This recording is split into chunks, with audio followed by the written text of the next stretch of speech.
आज जब हम भारत की बात करते हैं तो स्वाभाविक रूप से स्वामी विवेकानंद जी ने एक जो बात कही थी उसको मैं जरूर स्मरण करना चाहूंगा। विवेकानंद जी ने कहा था, every nation has a message to deliver, every nation has a message to deliver, a mission to fulfil, a destiny to reach. यानी हर राष्ट्र के पास एक संदेश होता है जो उसे पहुंचाना होता है, हर राष्ट्र का एक मिशन होता है जो उसे हासिल करना होता है, हर राष्ट्र के एक नियति होती है जिसको वह प्राप्त होता है। कोरोना के दरमियान भारत ने जिस प्रकार से अपने आप को संभाला और दुनिया को संभालने में मदद की, एक प्रकार से टर्निंग पॉइंट है।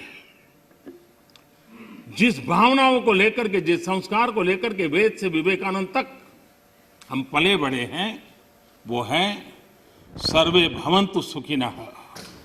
ये सर्वे भवन्तु सुखिनः, सर्वे सन्तु निरामया, ये कोरोना कालखंड में भारत ने इसको करके दिखाया है। और भारत ने एक आत्मनिर्भर भारत के रूप में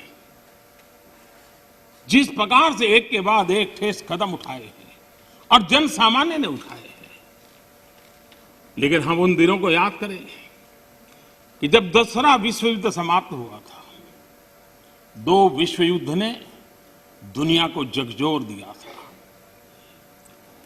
मानव जात, मानव मूल्य संकट के घेरे में थे, निराशा छाई हुई थी। और सेकेंड वर्ल्ड वॉर के बाद पोस्ट वर्ल्ड वॉर एक दुनिया में एक नया ऑर्डर, न्यू वर्ल्ड ऑर्डर उसने आकार लिया। शांति के मार्ग पर चलने के शपथ हुए। सैन्य नहीं सहयोग, इस मंत्र को लेकर के दुनिया के अंदर विचार प्रबल होते गए। यूएन का निर्माण हुआ, इंस्टीट्यूशंस बनी, भांति भांति के मैकेनिज्म तैयार हुए ताकि विश्व को पोस्ट वर्ल्ड वॉर के बाद एक सुचारू ढंग से शांति की दिशा में ले जाया जाए। लेकिन अनुभव कुछ और निकला।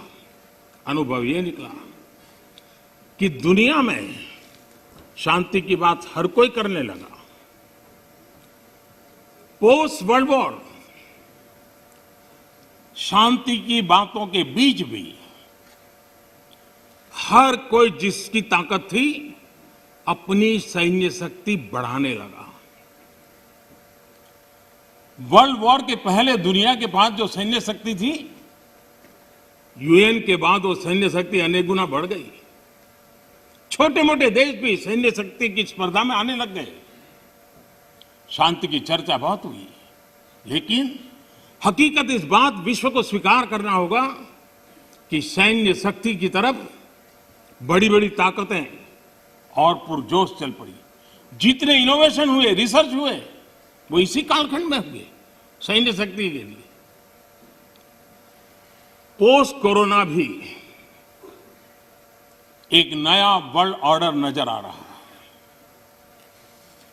पोस्ट कोरोना के बाद दुनिया में एक नया संबंधों का वातावरण शेप लेगा। हमें तय करना है कि हम वर्ल्ड वॉर के बाद एक मुख्य दर्शक के रूप में बदलती हुई दुनिया को देखते रहे और अपने आप को कहीं एडजस्ट हो सकते तो करने की कोशिश की। हमारे लिए वो कालखंड भी वैसा ही था। लेकिन आज पोस्ट कोरोना जो नया वर्ल्ड ऑर्डर तैयार होगा, और होना ही है, किस रूप का होगा, कैसा होगा, कौन उसको इनिशिएट करेगा, वो तो वक्त बताएगा। लेकिन दुनिया ने जिस प्रकार से संकट को झेला है, दुनिया इस पर सोचने के लिए मजबूर हुई है और होना है। ऐसी स्थिति में भारत विश्व से कट करके नहीं रह सकता। भारत एक कोने में गुजारा नहीं कर सकता है। हमें भी एक मजबूत प्लेयर के रूप में उभरना होगा, लेकिन सिर्फ जनसंख्या के आधार पर हम दुनिया में अपनी मजबूती का दावा नहीं कर पाएंगे। वो एक ताकत है, लेकिन इतनी ताकत मात्र से नहीं चलता है।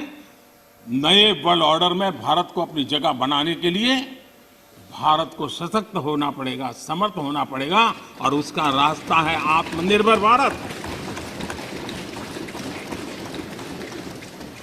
आज फार्मेसी में हम आत्मनिर्भर हैं, हम दुनिया के कल्याण के काम आते हैं।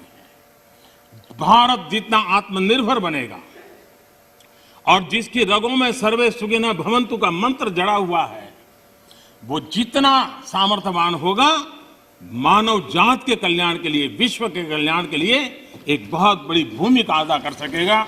और इसलिए हमारे लिए आवश्यक है कि हम आत्मनिर्भर भारत इस विचार को बल दें और ये हम मान के चलें। ये किसी शासन व्यवस्था का विचार नहीं है, ये किसी राजनेता का विचार नहीं है। आज हिंदुस्तान के हर कोने में vocal for local, vocal for local सुनाई दे रहा है और लोग हाथ लगाते देखते हैं लोकल। यह आत्मगौरव का भाव आत्मनिर्भर भारत के लिए बहुत काम आ रहा है। और मुझे विश्वास है कि हम सबकी सोच, हमारी नीतियां, हमारे निर्णय भारत को आत्मनिर्भर बनाने के लिए जो भी आवश्यक बदलाव हो, उस बदलाव की ओर होने चाहिए। ये मेरा मत है।